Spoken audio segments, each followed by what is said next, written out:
Kyiv was the third stop on our Ukraine adventure. It's the capital city of Ukraine, and you might know it as Kiev, which is the Russian way to say it, but the official Ukrainian way is Kyiv. Also, it's just Ukraine, not the Ukraine. If you're using a translation app, you'll be fine just setting it to Ukrainian, and one of the ways to tell the Ukrainian Cyrillic from Russian is they actually use what looks like one of our eyes.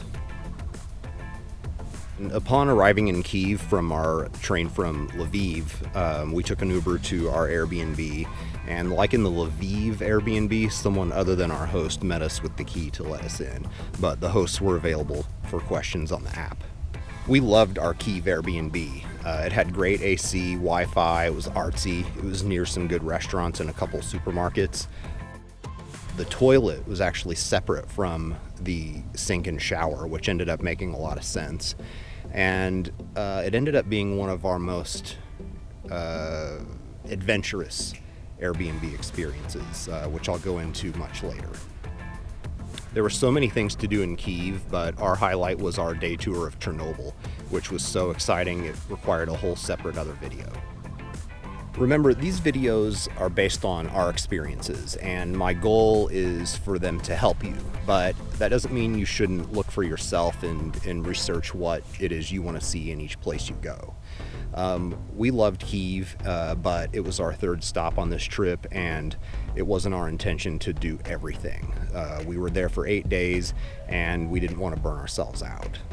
Kyiv is much larger than Odessa and Lviv, so we had to take advantage of the metro system and Uber. Besides the time it can take to get in and out of the metro stations, the system was efficient, cheap, and got us where we needed to go. We used the Google Maps app to figure out which lines to take and where to exit. The Arsenalna station is the deepest metro station in the world, and we decided to do this once, which was plenty.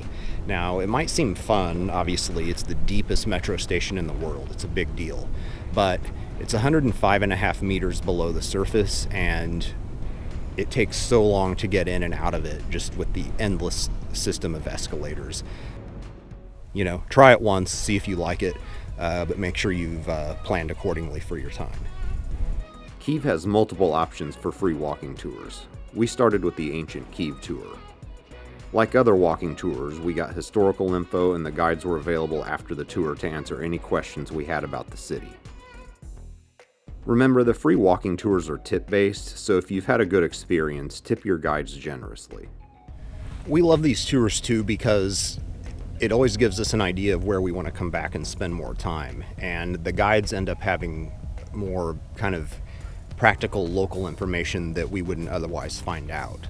For example, on one of the tours, our guides were explaining to us about all of the politics between all the Ukrainian Orthodox churches, and stuff like this would never have been on our radar otherwise, so this is another reason that we appreciate the tours.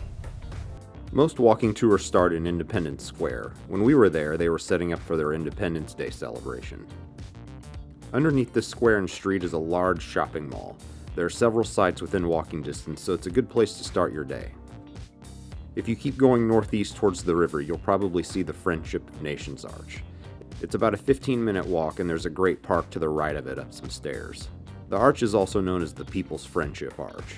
It's left over from the Soviet era, and there are some communist-style statues nearby.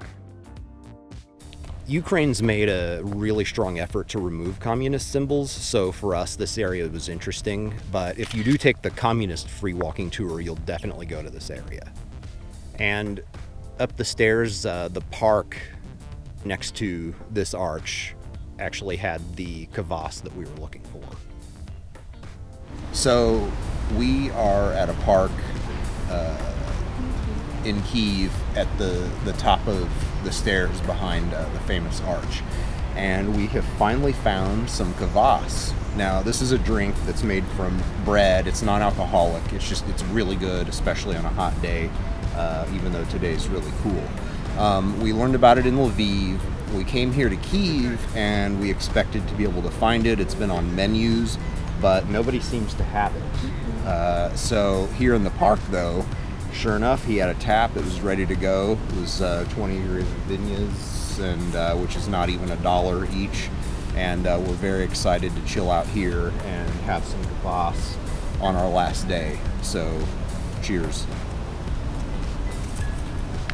Kyiv has a lot of beautiful churches, and you'll cover some of them on the free walking tour, but if you like bright, beautiful artwork, then I recommend going back on your own to explore some of them.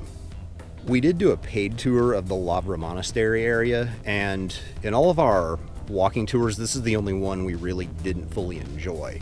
I don't know if it was because it was so hot out or the area itself.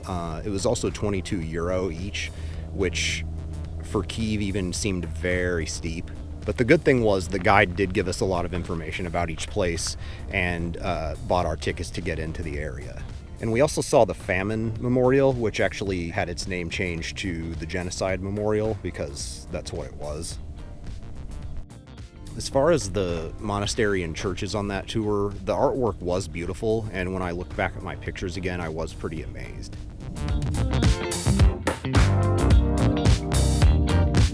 There is so much stuff to see in Kyiv that I decided to split it into 2 videos. And what will the next video cover? I don't know. Food? Will we find out what happened with our Airbnb? I don't know. You'll have to tune in to find out.